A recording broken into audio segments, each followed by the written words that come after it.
15,000 years ago, a yogi appeared in the upper regions of Himalayas. Nobody knew where he came from, his antecedents were completely unknown. So people gathered around him because he was such a phenomenal presence. A large group of people gathered like this.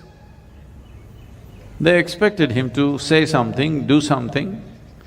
He did nothing, he said nothing, simply he sat.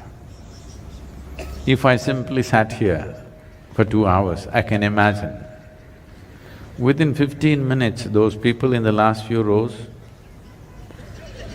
and they will slowly, still there's time for the cinema, let's go. If I said nothing for 2 hours, 90% of the people will be gone. If I said nothing for 6 hours, only a few hardcore ones will hang on, rest are all gone. Same happened to him. He said nothing, did nothing, simply sat still. Not for a day, not for a week, for months on end, he simply sat still. Everybody was expecting a miracle, nothing happened, he just sat. But they were missing a most fundamental miracle because the nature of your body is such right now, you're well attended to. You had lunch in the afternoon and maybe you snacked in the evening and so that you don't fall asleep, you had a coffee and maybe you have something in your bag. So many things. All these things are being attended to, so this is fine. Suppose we just make you sit here for 4 hours. Sadhguru, at least some water? Okay, drink water. After drinking water, can we just sit here? Sadhguru? That one? Okay, do that and come. Sadhguru? Okay, if you give this, the next one, no permission. This'll just go. Or in other words, what you call as a body is a series of processes. Only if you're attending to them, it's fine. If you don't attend to it, then you see what a trouble it is. When you do not attend to the body, if you're hungry or why all that, people say, how long 1 minute is depends on which side of the bathroom door you are. From inside, somebody says just 1 minute. Outside, it's 1 eon, okay? So because this is the nature of the body, if you do not attend to it, it'll become so compulsive and get you into such big trouble. But here he just sat. He neither ate, nor drank water, nor went to attend to nature's calls, simply he sat still.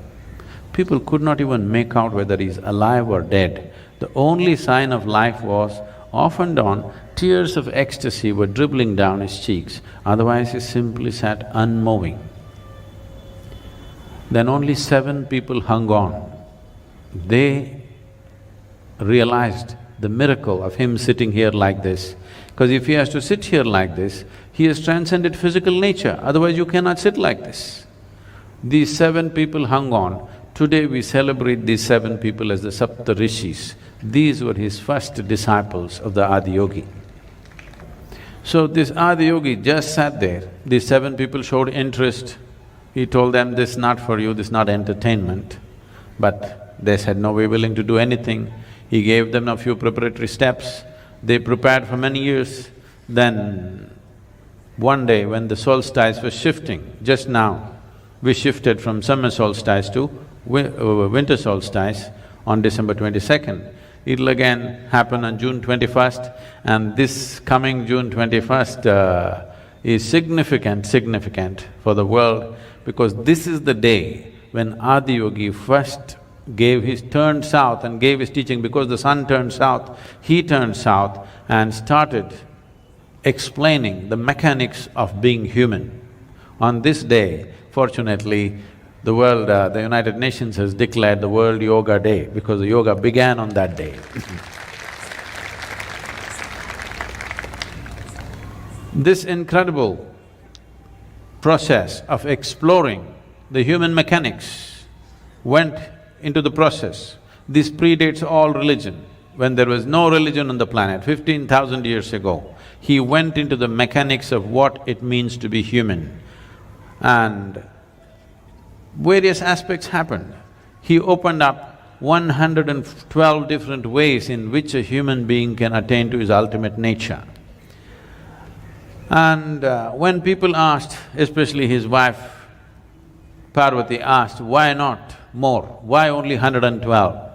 Then he said, if you are rooted in the body, there are only 112 possibilities. If you transcend the body, how many atoms there are in this universe, that many doorways are there if you're willing to explore it. But if you're rooted in this body, there are only 112 ways, and the whole yogic system subscribes to this even today because nobody has found more ways. Any number of yogis have explored in a million different ways, but there is no other doorway. In this body, there are 112 ways into which you get there. So for this, how to generate this, how to make this work the way you want it. So this whole mechanics, he started, Adiyogi explored for many years, and he gave this elaborate knowledge to the world, and then asked these 7 people to go in 7 different directions in the world.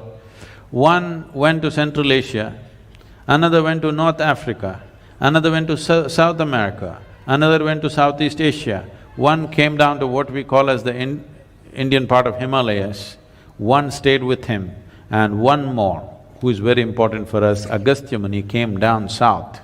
He is known as the father of southern mysticism because he did not spare a single human habitation south of the Vindhyas. In the Deccan Plateau, he made sure every single human being who lived in this place had some sense of spiritual process.